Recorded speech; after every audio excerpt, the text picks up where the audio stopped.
Today on Day One Outdoors, we head to Idaho to fish the Clearwater River in search of steelhead with lifelong friends. First spot, 5 feet into our back troll, rod dead. Lewis Clark Valley puts on an incredible derby here at the gateway to Hell's Canyon. Watch as we use our techniques from home to compete in the tournament and learn from local anglers right now on Day One Outdoors.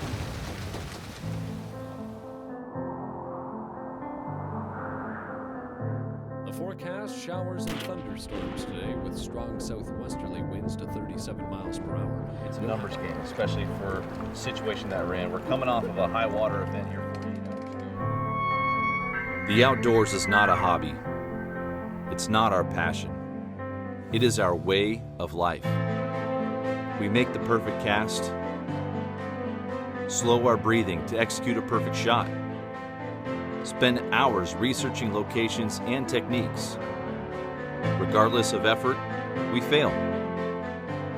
This series is not about incredible bites or trophy animals. Our goal here at Day One Outdoors is to educate our viewers utilizing new technology to offer a different perspective. Watch as we research new areas, plan out the day, and adjust to changing conditions. If not for other experienced outdoorsmen teaching me along the way, I wouldn't have this life. I owe it to them to pass this knowledge along. I owe it to you. Join us here on Day One Outdoors, and let's learn how to become more successful in the field and on the water from day one.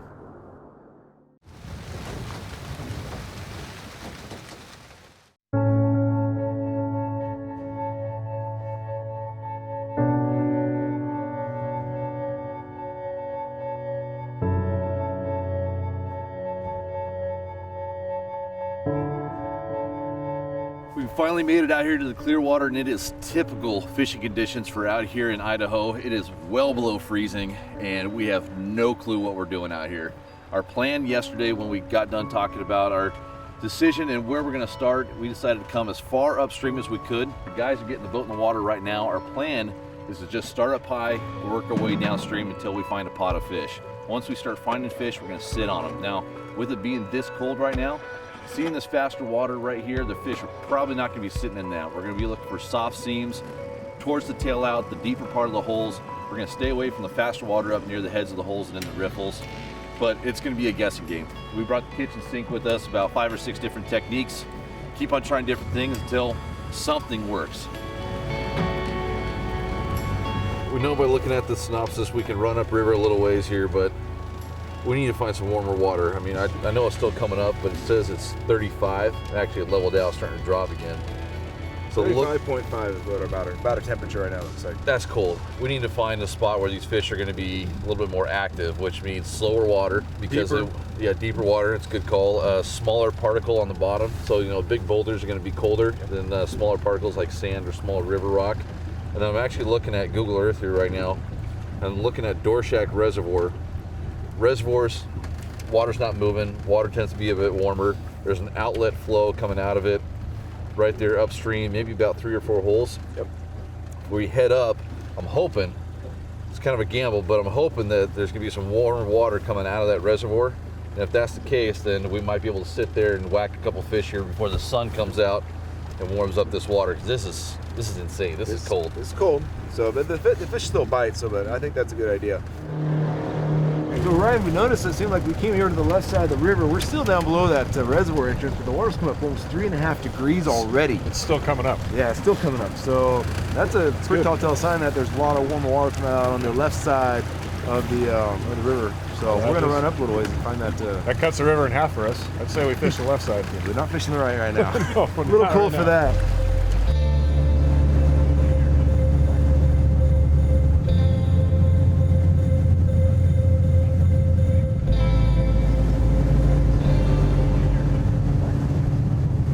Well, Ryan, you work at a hatchery, and you said that some of this stuff looks like hatchery equipment up here. Definitely a hatchery on the right there. Look at the steam. What's the water temp reading?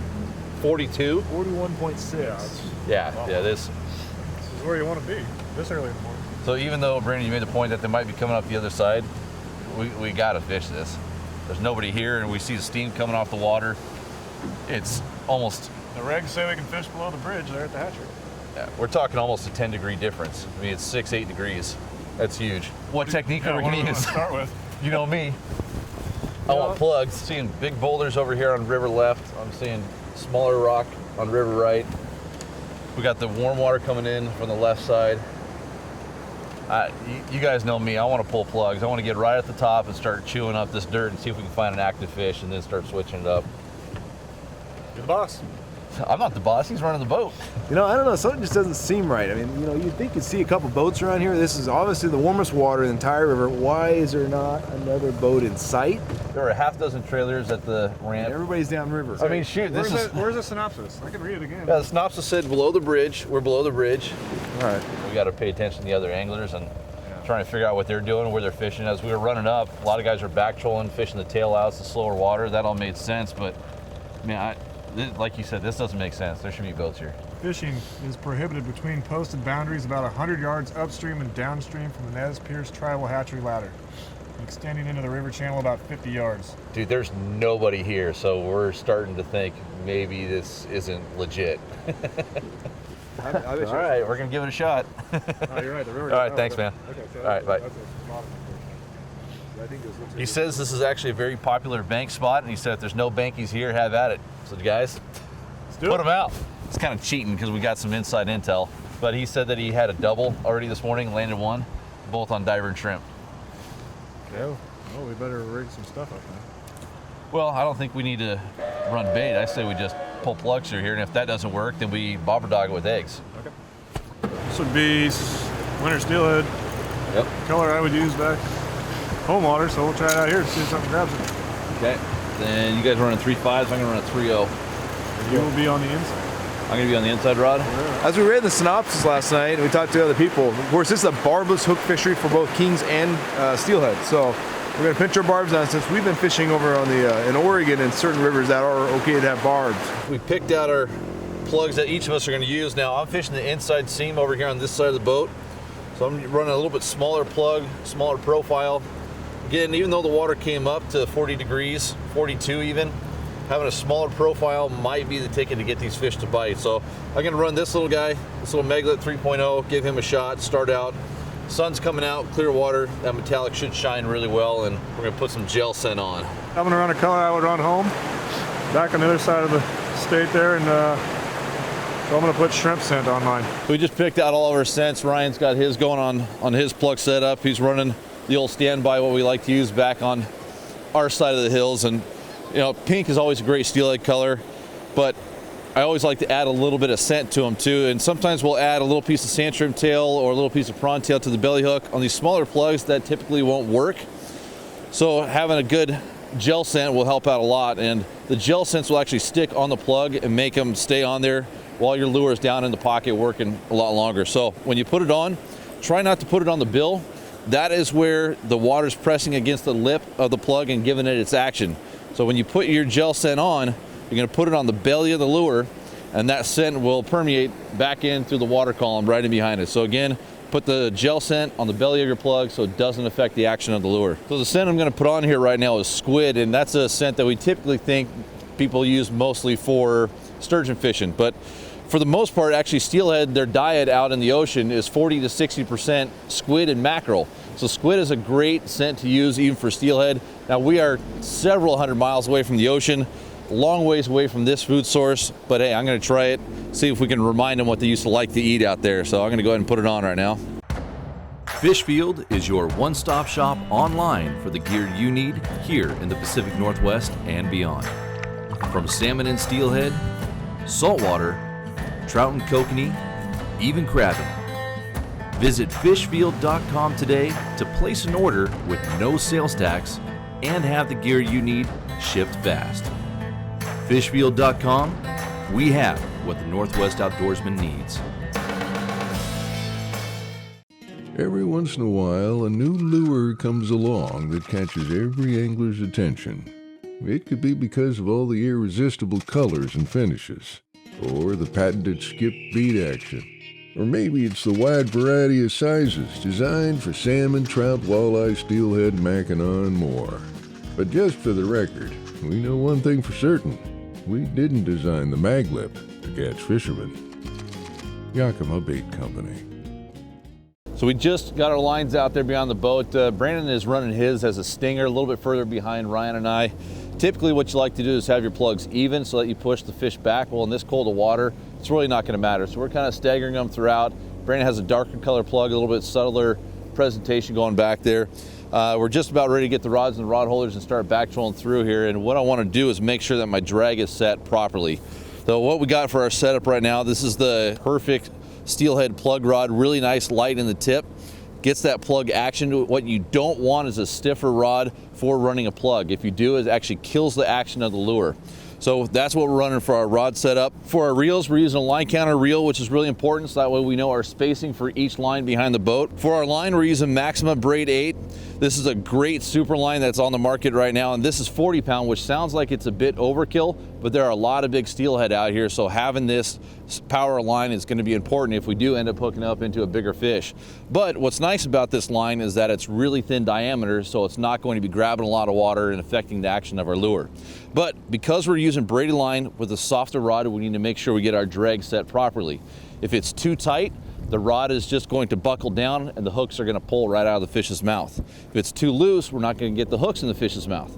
So what we need to understand is how our system works. With a softer rod and braided line, there's going to be give in the rod. Hey, Phil, good fish. Right there. There you go, Ryan. Go ahead, Ryan. There you go, buddy. Pick it up. I go, Phil.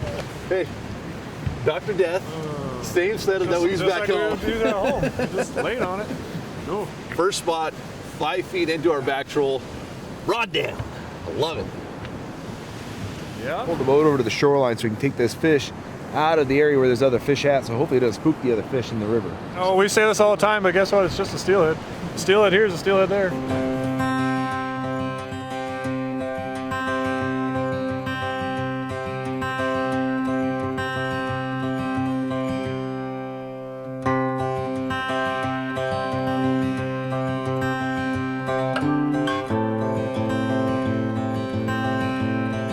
Oh, steelhead right there. My first Idaho steelhead right there in the net. Hatchery fish too. Okay, 5 minutes in the first day with the same gear we use back home. Watch, that's gonna be the only bite we get in 2 days. It's just a steelhead, right? Now it's a hatchery fish too, so we can keep this one. We can keep 2 a day. 2 a day. We are in a derby. Yep. You want big ones. I don't feel like this is a big one for this system. But you can, now you got one. And these fish, And then you fish for a bigger one after the first one. yeah. And these fish, they, You gotta remember there's a mystery weight. The mystery prize. that's true. I knew you were already laughing about. That's my talent. 1, 2, 3. 11, 21. But Ryan just picked this plug out. It was a brand new plug. It's one of our favorites back home called Dr. Death. This is in the Maglet 3.5, and you can see right there on the back end, just shredded. Teeth marks all over, and this again was a brand new plug, so the paint was perfect. This thing's already chewed up, Ryan.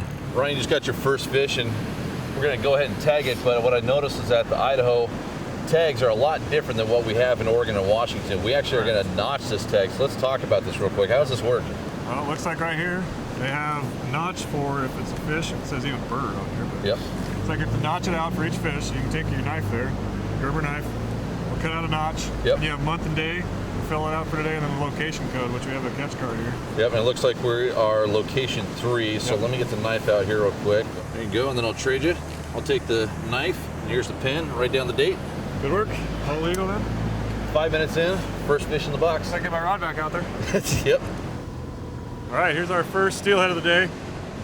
We harvested this one. You can tell it's a hatchery fish. It's missing its adipose fin right here. You can see the healed over scar.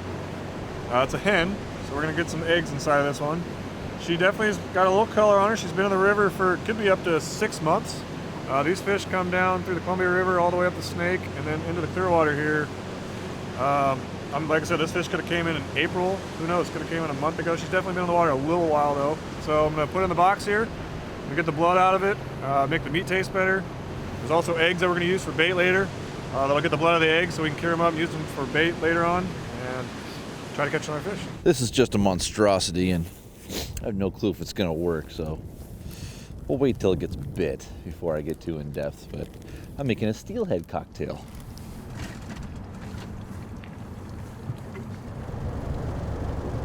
Freaking A fish, more current over here.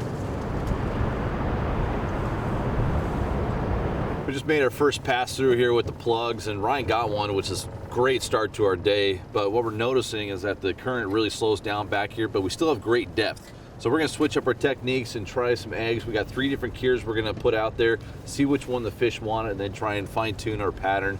We're trying to decide right now between either side drifting or bobber dogging. You know, my first thought was to bobber dog just because it slows your presentation down with that lead bouncing along the bottom.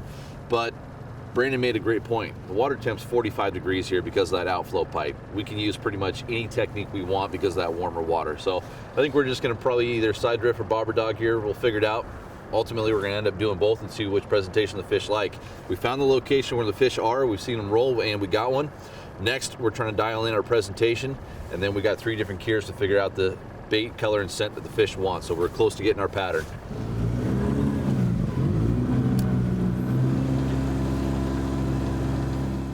We're on our second pass right now, and what we're doing is we're bobber dogging. And bobber dogging is a really effective technique because 1, it allows you to cover a long stretch of water just like this hole that we're in right now.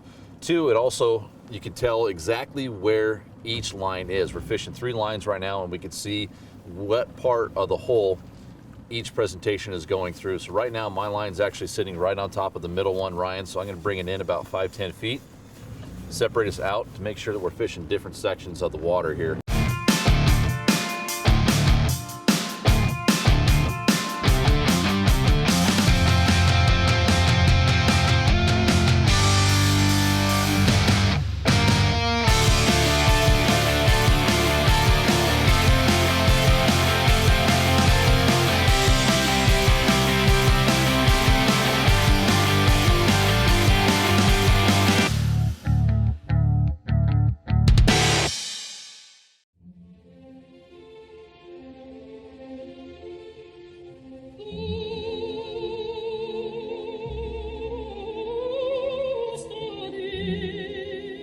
Salmon swim up to 3,000 miles to return to their exact place of birth to reproduce.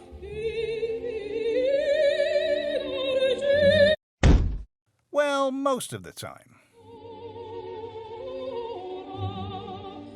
What we're actually gonna do right now, we're recasting to get over a little bit closer to the bank. If you see, Brandon just cast first.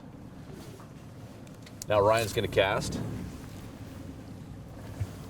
Now I'm gonna cast. And what we do is the guy furthest downstream casts first, and he's gonna cast straight out, then the middle rod a little bit further upstream, and then the last guy the furthest towards the bow, he's gonna cast further upriver. It separates your gear out, prevents lines from getting tangled up and sitting on top of each other. So we're a well-oiled machine. You know, we've all been fishing together for a long time, so we read each other's mind exactly what the next guy is doing before he even does it.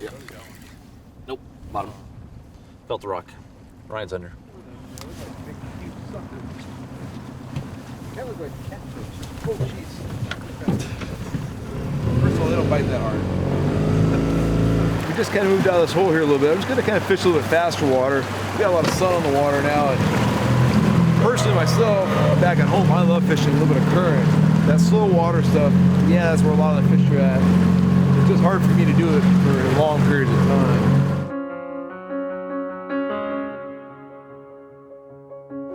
We were getting a little bit antsy there in that last spot. We saw some fish rolling around, but they just weren't chewing. And although we know we shouldn't leave fish to find fish, we don't know enough about this area. We might be leaving a phenomenal hole that we were just in, but we could also be missing out on a great hole, which is where we just ended up, hopefully here right now. Brandon ran us a little bit further upriver, up around the corner to the opposite side of the island, right here along the fish hatchery. We thought that this might even be a little bit too far upriver, but we see 2-3 other anglers up here, double check the regs, and we're totally legit to fish here. So we're gonna try a different technique. We're gonna start side drifting, which allows us to cover a lot of water quickly. Now what's important when it comes to side drifting is that everybody on the boat has the exact same gear. If someone has a different diameter line or different pound test, it will drag through the water at a different speed than every other line and cause a lot of tangles. So what we have set up here right now is we're going to start with the rod, then the reel, then the line, all the way on down through our system. We're going to start with the rod. It's a 9'8", and the pound test rating is 6 to 15, but what we're looking for is a little bit longer rods, so that way we can cast these lighter weights and lighter lines far enough away from the boat to fish opposite banks and just spread our lines out a little bit more. So having the longer rod definitely does help. As far as our reel, I got a larger arbor spool on here, that way I can pick up my line faster when you do get that bite and be able to pull fish away. The line itself, it's from Maxima's, their Treasure 2 line, and we're using high vis yellow right now, and the reason why is because in side drifting you typically have 2 to 6 lines out, and having the high vis yellow you can actually see where everybody's line enters the water, and it ensures that we're not getting tangled up. And this line is very, very strong, and what I also like about it is that it's a little bit stiffer and has less stretch, so it's going to have more sensitivity. The less stretch, the more sensitivity, so we can feel that weight ticking along the bottom, and it will help us determine what the bottom structure is like, if it's rock or if it's sand. Plus it helps with reducing line twists and also with abrasion. And on the Clearwater here, with 20+ pound fish being caught on a regular basis, we want good strong line. And even though again it's 10 pound, I feel confident it'll work out just perfectly. For our leader line here, this again is 10 pound, but this is the Maxima fluorocarbon. A little bit lighter line here, and the fluorocarbon, the theory behind it is that the fluorocarbon will actually absorb the sun's rays, so it doesn't reflect light like, say, monofilament. And in super clear water like this, where you can see down 8-10 feet, having fluorocarbon will help for sure. Then we're just coming down here to a size 2 hook, barbless of course, and then a corky. This is a size 10. That size 10 corky will give us just enough lift once we add some eggs or some shrimp to it. So that's our setup for side drifting. We're gonna bait up. Brandon's gonna get us to the top of the stretch, and we're gonna see if we can pull out another fish here. We got one in the box, got a long ways to go. Thank you, sir. So that bait right here, that is raw, uncooked, but deveined and shelled prawn. What we did is we put that into the Pro Cure prawn cure last night. It cures up really fast, and just add a little bit of water to it, cut it up into chunks. And it's a super cheap, inexpensive, and fast bait to make here. And with our research, we found out that prawns and coon shrimp work pretty well, so we're gonna try it.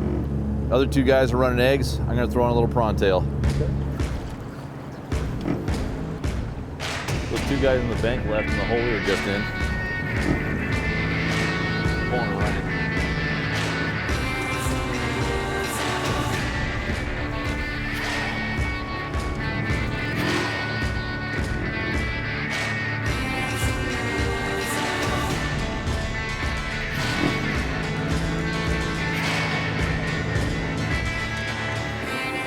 Yep, got one here side drifting here. Came in this ISO pocket. We got 3 currents coming together right here, right below a door shack hatchery here. Oh, he just came off. Oh, no way. Oh.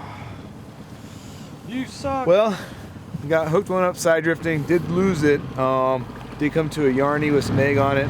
The pink egg, I don't know which one that one is that you cured up, Cody, but it's the pink colored one. The pink one's the liquid brine, the red hot double stuff. Our first fish side drifting, so we're gonna stick with that for a little while, see what can happen. What we're doing here in this spot, Brandon just took that fish a little bit further downstream where the currents come together. There's a little soft spot where 2 of the seams come together, and we're putting our gear up in there first, see if there's any fish being lazy hanging out. And then once we get down here where the 2 currents come together, we're gonna reel up, recast in the far seam, and then drag our gear through the same spot that Brandon just lost that fish in. So hopefully there's a few more biters in here. What we're gonna do, guys, we're gonna cast right over here. We're gonna fish this hard seam, okay? We're gonna fish this here next. So it's gonna drop off some deeper water, okay? No, that looked fishy though, didn't it? I think I got a little bite. That could have been.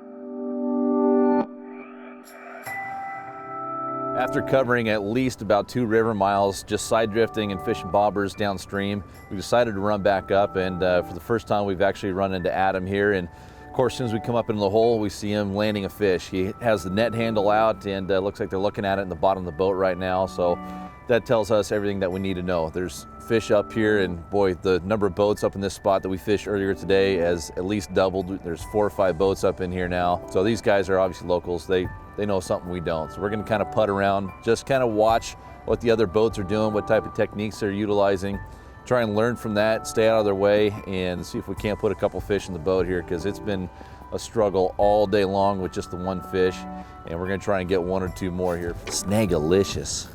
These fish are tired, man. Swam a long ways. Yeah, good point. They're not trying to move anywhere. This is their home. That's a hatchery fish. Just trying to get in there. Can't figure it out. Just hanging out. We're struggling today, and I think a lot of that has to do with the fact that we just don't know this water, and we're second guessing ourselves nonstop. We're going from this technique to that technique. Let's go upriver, let's go downriver. We haven't just really sat and just picked apart a hole, but that's honestly what we need to do today. Today's a learning day. Tomorrow's our day to shine and whack them and stack them. Right now we're just covering water, trying to figure this out, what presentation the fish want, get a feel for the river, get a feel for how it's fishing, what the fish are doing throughout the day. Seems like this afternoon the water temp has warmed up a little bit. Maybe the fish have become a bit more active. We've actually seen some other boats catching fish. So now it's time to learn from everything that we picked up on today. Maybe scratch out one or two more fish. The day began with excitement. Once Brandon breaks that snag off. Now, frustration grabs hold. Time to learn what we can and prepare for our last day on the Clearwater. One fish won't be enough to compete in this derby.